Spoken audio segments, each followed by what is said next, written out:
우리 주님의 은혜와 평강이 우리 가운데 임하기를 바랍니다. 너희에게 평강이 있을지어다.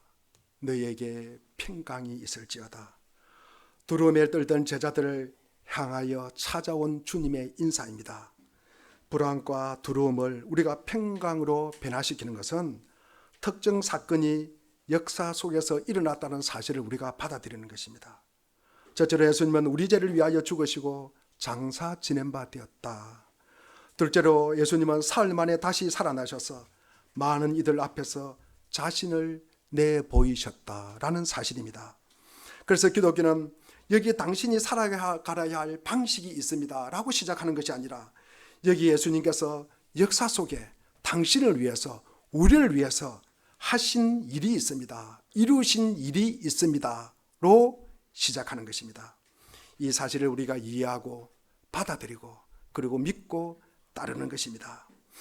지금은 우리가 당분간 우리가 당하는 이 고난, 그리고 개인적인 아픔, 그리고 불의, 이 불확실한 미래에 같은 삶, 온갖 도전에 직면하는 열쇠, 이 문제를 풀어가는 열쇠는 예수 그리스도의 부활입니다. 그리스도인들은 육신의 연약함 앞에서 실패하는 경우가 많습니다. 예수님께서도 겟세마네 동산에서 제자들에게 마음이 원이로 돼 육신이 약하다라고 말씀하셨습니다.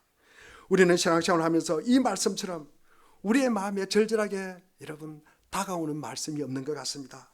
우리의 마음은 늘 기도하고 싶고요. 그리고 우리는 성령으로 충만하고 싶고요. 그리고 우리는 여러분 하나님의 말씀에 순종하면서 살고 싶지만 이 육신 때문에 혈기도 부리기도 하고 화도 내기도 하고 그리고 내 육신의 안위를 위해서 거짓말하기도 하고 하나님이 싫어하는 죄도 짓곤 합니다. 그런데 우리가 이런 식으로 육신에 져서 죄를 지을 때 이미 우리 마음은 나쁜 쪽으로 기울기 시작하는 것입니다. 처음에 우리가 죄를 지었을 때는 하나님에 대한 미안한 마음을 가집니다. 그러다가 시간이 지나면서 자신을 미워하게 되고 그러다 보면 하나님을 원망하게 되고 조금 더 시간이 지나면 비관적으로 그리고 냉소적으로 우리가 변해간다는 것입니다. 이것은 마치 용수철처럼 처음에는 당겼다가 다시 놓으면 원상으로 회복되지만 자꾸 당겨다가 놓으면 늘어져서 다시 회복이 되지 않습니다.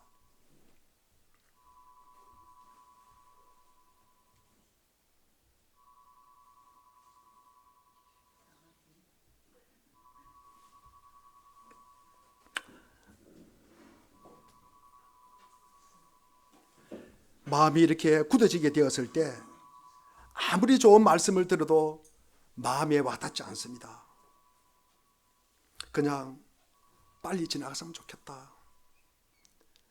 그냥 마쳤으면 좋겠다. 여러분 이때 우리는 주님께서 우리에게 개인적으로 만나 주십니다. 주님이 우리에게 맨투맨으로 만나 주신다는 것입니다. 오늘 말씀은 예수님께서 부활하신 후에 베드로를 개인적으로 만나신 내용입니다. 십자가에 못 박혀 죽으신 예수님이 살아나셨으니까 이 베드로의 마음이 얼마나 기뻤겠습니까? 그러나 베드로의 마음속에 무엇인가 말할 수 없는 답답함이 있었습니다. 베드로는 예수님이 붙잡히시기 전에 예수님을 모른다고 3번씩이나 부인했잖아요. 그리고 그 후로 베드로의 마음속에는 무엇인가 좋지 않은 변화가 있었습니다. 처음에는 주님과 다른 제자들에게 좀 미안한 마음이 있었습니다.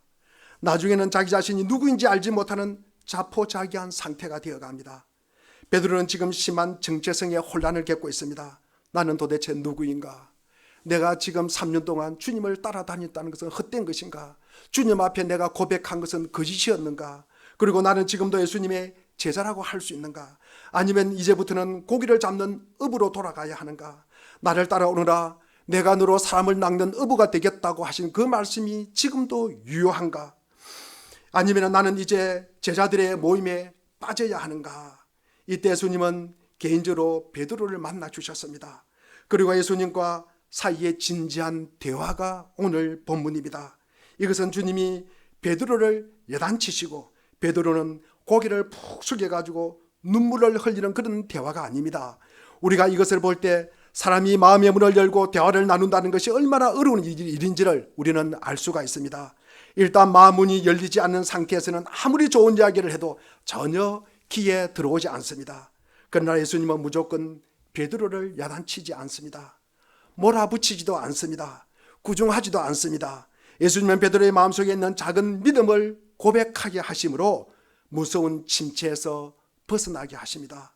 예수님은 베드로에게 다른 것은 묻지 않으시고 오직 네가 다른 사람보다도 더 나를 사랑하느냐, 다른 사람보다도 나를 더 사랑하느냐라고 물으십니다. 이것은 주님이 내 죄를 대신해서 죽으신 것을 믿느냐라는 뜻입니다. 우리는 이것만을 믿으면 모든 어려움과 침체에서 벗어날 수가 있습니다. 지금 예수님께서 제자 중에 가장 도움이 필요한 사람은 베드로입니다. 베드로는 예수님이 체포되었을 때 예수님을 모른다고 3번이나 부인하면서 지금까지도 그 심한 후유증에 시달리고 있습니다. 예수님은 부활하셨지만 베드로의 마음은 죄책감에서 벗어나지를 못합니다. 마음속에 무엇인가 우리에게 그 일을 해서는 안 된다고 일깨워주는 것, 이것이 바로 양심입니다. 아담과 하와가 선악과를 따먹고 하나님을 피해서 숨었습니다. 그 이유가 무엇입니까? 양심이 그를 찔러서 두렵게 했다는 것입니다. 헤롯이 예수님이 행하시는 이적의 소문을 듣고 야, 죽었던 세례 요한이 살아난 것 아닌가? 자기가 세례 요한 죽였잖아요. 그 양심이 헤롯을 괴롭게 했기 때문입니다. 양심은 자기 자신의 죄가 직접 해결되었다는 증거를 그가 잊기 전에는 결코 그 사람은 죄책감과 수치심에서 벗어나지를 못합니다. 예수님은 십자가 위에서 못 박혀 죽은 것은 우리 모두의 죄입니다. 물론 베드로의 죄도 포함되어 있습니다. 그러나 베드로에게 아직 그 십자가의 은혜가 전달되지 않습니다. 그 이유는 베드로의 마음속에 죄책감과 수치심이 너무 커서 주님의 은혜를 막고 있었다는 것입니다. 이때 주님은 베드로를 찾아오셔서 만나 주셨습니다. 개인적으로 만나 주셨습니다. 예수님은 베드로에게 내가 여전히 너를 사랑한다. 너의 모든 죄를 내가 다 용서했었으니까 너는 용기를 가지라. 그렇게 말하지 않습니다. 주님은 베드로에게 이런 질문을 하십니다. 우리 15절 전반절에 보니까 그들의 아침을 먹은 뒤에 예수께서 시몬 베드로에게 물으셨다. 요한의 아들 시몬아, 네가 이 사람들보다 나를 더 사랑하느냐? 예수님은 베드로에게 베드로라고 부르지 않습니다. 부르지 않고 요한의 아들 시몬아라고 부르십니다. 여기서 베드로라는 이름은 베드로가 예수님을 만난 후에 예수님께서 지어주신 이름입니다. 요한의 아들 시몬은 자연인 시몬, 그러니까 자연인 베드로, 예수님 만나기 전의 이름입니다. 그 요한의 아들 시몬, 그 자신을 말하는 것입니다. 예수님은 낙심해 있는 베드로에게 내가 너를 사랑한다고 말씀하지 않으시고 네가 나를 사랑하느냐, 네가 나를 사랑하느냐 물으십니다. 여러분, 그러나 지금 베드로를 사랑한다 일방적으로 설명하는 것은 여러분 통하지 않습니다. 즉 베드로의 마음이 뒤틀려 있기 때문입니다. 이런 경우에 무슨 말을 해도 12조로 들리고 조롱거리로 들리는 것입니다. 가령 예수님은 베드로야 이름을 부르면 나는 베드로라고 불릴 자격이 없습니다. 나는 너를 사랑한다고 하면은 그런 말 하지 마십시오. 입에 발린 말 하지 마십시오. 아마 그렇게 받아들일 것입니다. 나는 사랑받을 자격이 없는 놈입니다. 이렇게 대답할 것입니다. 지금 베드로는 주님의 부활을 믿지 못하는 것 아닙니다. 주님 다시 살아나셨습니다. 그러나 베드로에게 가장 혼란스러운 것은 내가 누구인가입니다. 내가 누구인가? 베드로는 예수님을 모른다고 부인했기 때문에 아마도 제자의 자격을 내가 상실한 것이 아닌가. 그때 베드로는 지금 나는 어떤 상태에 있으며 나는 어떤 존재인가 하는 이 자격지심 때문에 고통을 겪고 있었던 것입니다. 자신의 정체성의 혼란을 겪고 있는, 그리고 정신적 혼란을 겪고 있는 사람에게 일방적으로 아무리 좋은 말을 부어도 소용이 없습니다. 들리지 않습니다. 왜냐하면 그 자신이 자기 변명과 수치심으로 단단한 껍질을 싸고 있기 때문입니다. 이때는 그 사람 자신이 그 껍질을 깨고 나올 수 있도록 어떤 합의점을 찾아야 합니다. 사실 베드로가 예수님을 부인하기 전에 자기는 죽을지라도 예수님을 따르겠다고 큰 소리 빵빵 쳤습니다. 그러나 예수님은 예수님을 부인하고 난 뒤에 자기 자신에 대해서 믿을 수 있는 것은 아무것도 없다. 아마 본인을 생각하면서 아마 그런 생각을 하였을 것입니다. 그럼에도 불구하고 베드로에게 너무나도 확실한 한 가지가 있습니다. 그것은 베드로가 다른 어떤 것보다도 주님을 사랑한다는 사실입니다. 이것이 중요합니다. 즉 그럼에도 불구하고 이러한 일 다 사실입니다. 주님을 부인한 것도 사실입니다. 그럼에도 불구하고 라고 말할 수 있는 사람이 복받는 사람입니다. 사탄은 우리의 양심을 공격합니다. 우리가 지은 모든 죄를 다 들추어내어서 우리가 하나님의 은혜를 받기에 부적합한 자라고 공격을 합니다. 그때 우리는 무엇이라고 대답해야 합니까? 그래, 그 모든 것은 사실이야. 너 말이 맞아. 그럼에도 불구하고 주님은 나를 사랑하신다는 이런 대답을 우리는 반드시 분명하게 할 수 있어야 합니다. 주님은 베드로에게 다른 것 질문하지 않습니다. 너는 앞으로 어떻게 할래? 너는 잘못했다. 너는 이런 짓을 했으니까 나와 너는 끝장이다. 나와의 관계는 끝장이다. 너 이런 일 다시 안 할 수 있겠어? 확신해?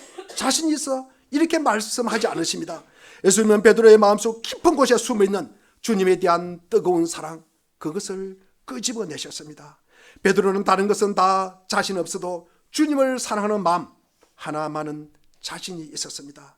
베드로는 다른 누구를 주님보다도 더 사랑한 적이 없습니다. 베드로에게는 주님이 그의 모든 것이었습니다. 베드로가 이것을 자기 입으로 고백하는 순간 지금까지 베드로를 내리누르고 있던 이 무거운 죄책감과 수치심의 벽을 허물 수가 있었습니다.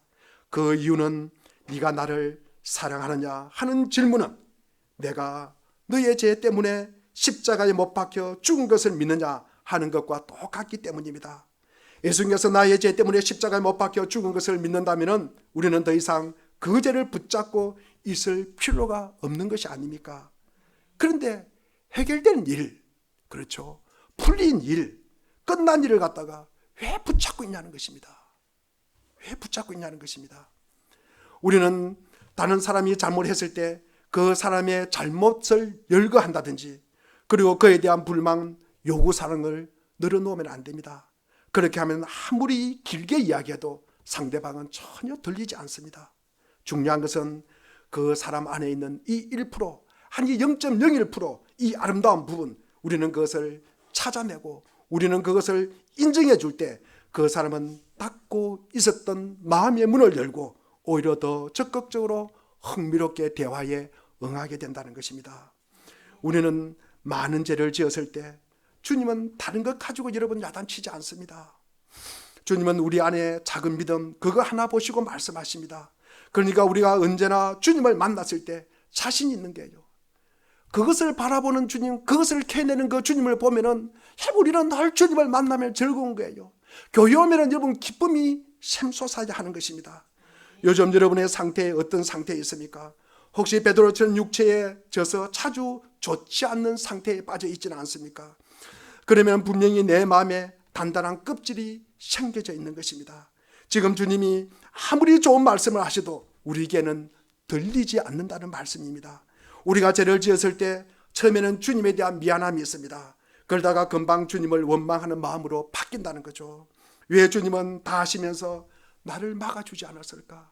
왜 그런 상황 그리고 나에게 이 모양 이 꼴로 만들었을까? 주님을 원망하게 됩니다. 죄는 누가 지었습니까? 죄는 본인이 짓고, 여러분 원망은 누구에게 합니까? 원망은 하나님께 하는 것이 우리의 모습이라는 것입니다. 그리고 나서는 자기 자신에 대해서 비판하기 시작합니다. 나는 결코 그렇고 그렇기 때문에 아무리 은혜 받아도 소용이 없어라는 식으로 냉소주의에 빠져버리는 것입니다. 우리 예수 믿는 사람에게 가장 무서운 것은 어떤 사물, 어떤 사람, 어떤 현상에 대해서 여러분 비웃는 태도입니다. 여러분 부정적인 사고입니다. 우리는 이걸 냉소주의라고 합니다. 냉소주의는 한때 너무나도 주님을 사랑했던 사람이 그 후에 여러 가지 현실에 부딪혀서 실패하면서 생기는 병입니다. 그런데 우리에게 분명한 것이 하나 있잖아요. 여러분 그것이 무엇입니까? 그것은 내가 주님을 사랑하는 것입니다. 우리는 모두 다른 것은 다 몰라도 주님을 사랑하는 것, 그 하나만을 어느 누구 앞에서도 분명하게 말할 수가 있습니다. 우리는 이 사랑 하나로 냉소주의의 껍질을 갖다가 깰 수가 있습니다. 왜냐하면 나머지 것들은 다 주님이 책임지시기 때문입니다. 이것 하나만 인정하기만 하면 되는 것입니다. 결국 우리는 다시 일어서게 하는 것은 예수님의 사랑입니다. 이제는 내가 그것을 입으로 시인해야 합니다. 내가 다른 어느 누구보다도 주님을 더 사랑합니다. 이것 하나만으로 절대로 부인할 수 없는 사실입니다. 그 증거로 지금 우리는 이 부활절 아침에 주님 앞에 와 앉아 있다는 것입니다. 그러면 이미 우리 마음에 주님의 첫사랑이 살아나기 시작합니다. 베드로가 예수님에게 내가 주를 사랑하는 줄을 주께서 아시나이다고 했을 때 예수님은 다른 것을 맡기지 않으시고 내 어린 양떼를 먹여라 라고 말씀하십니다. 여기서 우리는 베드로가 다시 주님의 사랑을 회복하는 것과 예수님의 어린 양을 먹이는 것이 무슨 상관이 있을까? 예수님께서는 베드로에게 내 어린 양을 먹이라고 말씀하십니다. 이것은 지금 예수님께서 부활하신 후에 가장 관심의 대상이 첫 번째가 무엇임을 보여주는 것입니다. 예수님께서는 내가 부활한 후에 손볼 사람 몇 사람 있다 라고 말씀하지 않으십니다. 그가 국제적으로 그리고 국내적으로 정치가 어떻게 될 것이라고 말씀하지 않으십니다. 우리의 관심사 다음 대통령이 누가 될까? 여러분 그런 거 관심 없습니다. 지금 예수님께서 가장 중요한 관심은 예수님의 어린 양들입니다. 어린 양은 어떻습니까? 어린 양은 제대로 서 있지를 못합니다. 세워놓으면 넘어지고 세워놓으면 넘어집니다. 어린 양은 자기 힘으로 어미젖도 빨지 못하는 경우가 있습니다. 어떤 경우는 젖병으로 젖을 입에 물어 주어야 할 때도 있습니다. 어린 양은 그냥 두었다가 맹수의 공격을 받으면 그냥 받쳐서 죽습니다. 그리고 큰 짐승의 밥이 되기도 합니다. 예수님은 지금 예수를 믿는 모든 형제 자매들을 예수님의 어린 양이라고 하였습니다. 지금까지 그들이 예수님의 말씀을 들으며 기적을 체험하는 것은 어미 품에서 만들어지고 있는 과정입니다.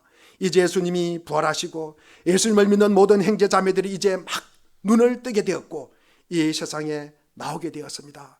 예수님은 베드로에게 바로 이 어린 양들을 맡기십니다.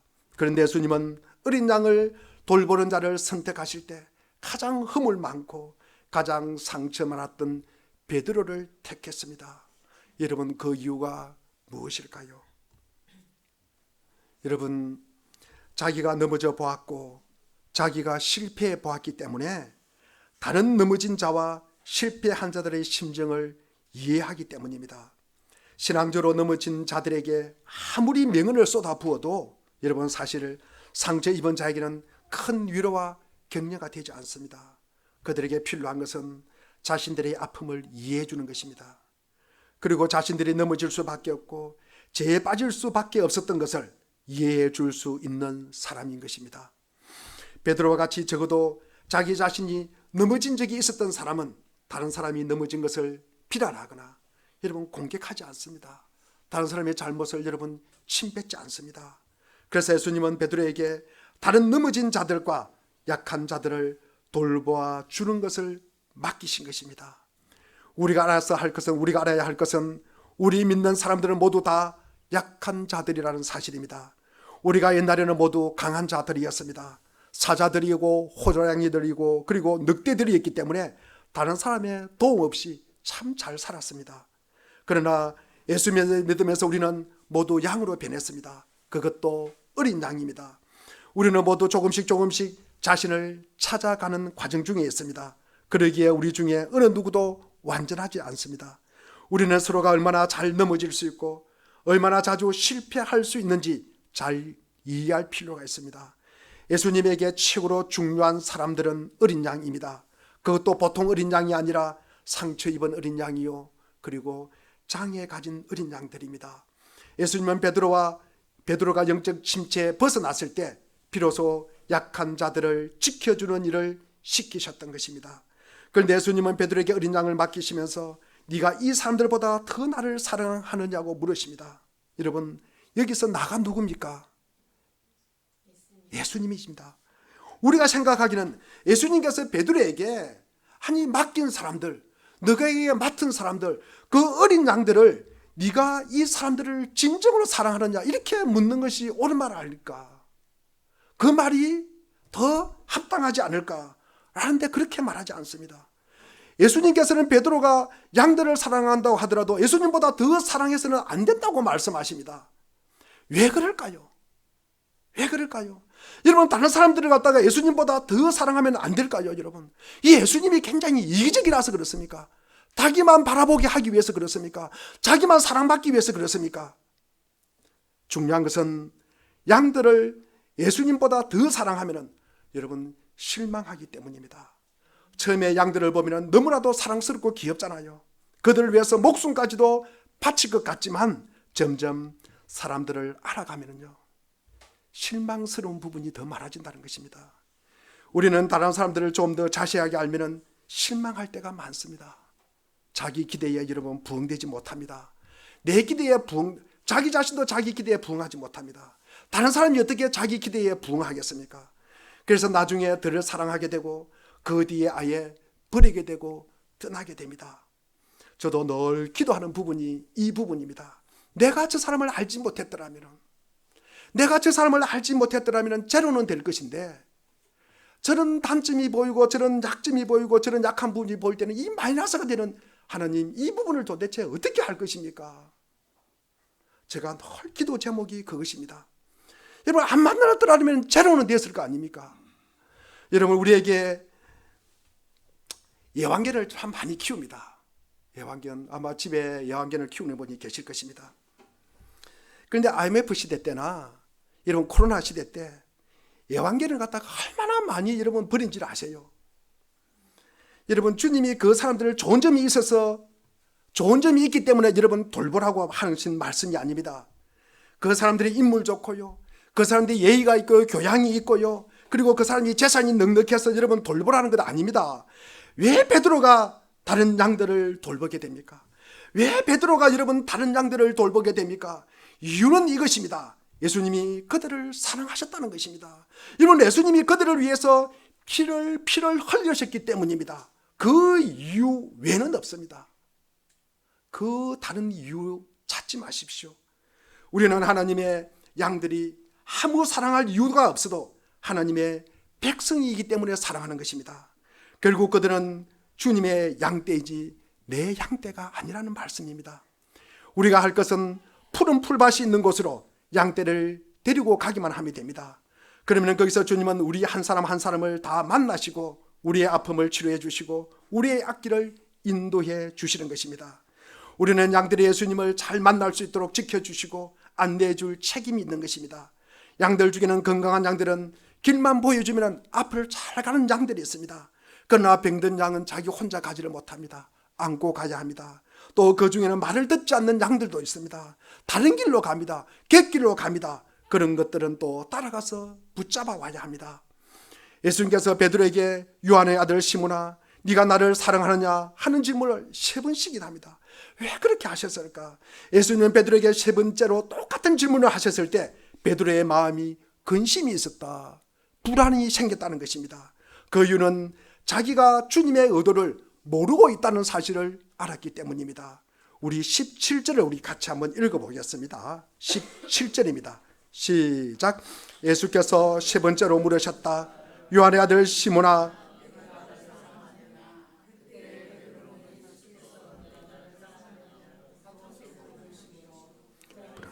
주님께서는 모든 것을 아십니다. 그러면 내가 주님을 사랑하는 줄을 주님께서 아십니다 하고 대답하였다. 예수께서 그에게 말씀하셨다.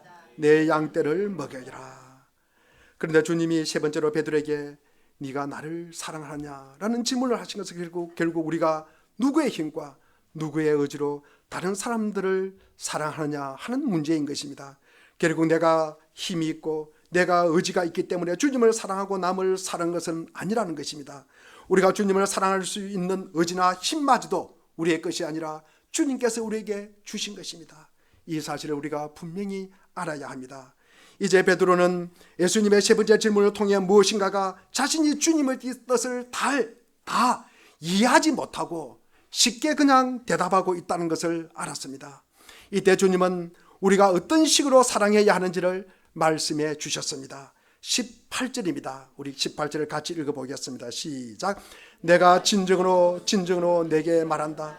내가 젊어서는 스스로 띠를 띠고 내게 가고 싶은 곳을 다녔으나 내가 늙어서는 남들이 내 팔을 벌릴 것이고 너를 묶어서 내가 바라지 않는 곳으로 너를 끌고 갈 것이다. 주님은 바로 이것을 말씀하시려고 계속 3번씩이나 물으십니다. 주님이 생각하는 진정한 사랑이 무엇입니까? 그것은 자기 능력을 믿고 자기 비전을 찾아서 일도 하고 저 일도 하는 것 아닙니다. 어떤 젊은이가 있었습니다. 그는 너무나도 할 일이 많고 바빴습니다. 다른 사람과 이야기하면서도 다른 일을 갖다가 해야 했습니다. 얼마나 바쁜지 주님조차 그 사람을 만나기가 어려웠습니다. 그래 우리는 이런 사람을 유능하다고 합니다. 주님이 보실 때 어떨까? 또한 여기에 보면 예수님이 젊어서는 라고 말씀하십니다. 우리가 덜 성숙했을 때라고 말씀하는 것입니다. 우리의 믿음이 덜 성숙했을 때 나의 계획이 많습니다. 그래서 내가 계획을 세우고 여러 곳을 다니면서 주님의 일을 하는 것이 좋습니다. 물론 우리는 필요하다고 인정합니다. 하지만 예수님은 진정한 사랑이라는 것은 내가 의욕을 가지고 내가 많은 계획을 세워서 하나님의 일을 하는 것이 아닙니다. 주님이 좋아하는 사람은 주님의 손에 딱 붙잡히는 사람입니다. 주님의 손에 잡혀야 사는 것입니다. 목수들이 좋아하는 도구는 자기 손에 딱 맞는 도구입니다. 망치든 톱이든 대패든 자기 손에 딱 맞는, 손에서 빠지지 않는 도구가 좋습니다. 그러나 대부분 이 사람들은 참으로 자질이 있고 능력이 있고 많이 있습니다. 좀처럼 주님의 손에 잡히지 않는다는 거죠. 주님이 좀 잡으려고 하면 언제나 빠져나가 달아나 버립니다. 사도 바울 같은 사람은 다메섹에서 예수님을 만나기 전에 유대 사회의 엘리트였고 참 잘 나가는 사람이었습니다. 그러나 사울은 다메섹으로 가던 길에 완전히 맨바닥에 패대기 쳐졌습니다. 그때 사울이 할 수 있었던 유일한 말은 사도행전 9장 5절에 보니 주여 누구십니까? 당신은 누구십니까? 그 말밖에 할 수가 없었습니다. 이 세상에서 잘 나가는 사람들의 특징이 무엇입니까? 주님의 손에 붙잡히기에는 너무나 바쁘다는 것입니다. 그러나 그것은 자기 일을 하는 것이요, 여러분 자기 이름을 내는 것이고 주님의 일을 하는 것 아닙니다.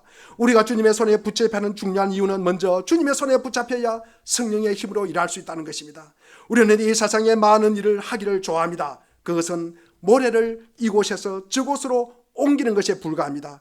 결국 이 세상에 하나님의 축복이 나타나고 부흥이 나타나려면 하나님의 손에 붙잡혀야 되고 하나님의 말씀에 붙잡혀야 하는 것입니다. 우리가 하나님의 손에 붙잡힐 때 진정한 부흥의 역사가 나타나는 것입니다.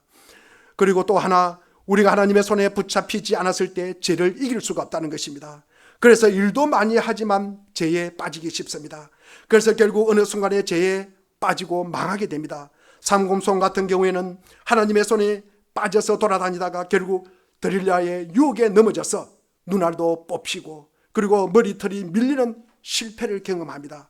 무엇보다 우리가 주님의 손에 붙잡혀야 하는 이유는 주님의 손에 붙잡혀야 안전하기 때문입니다. 주님의 일을 많이 했다고 해서 천국에 들어가는 것 아닙니다.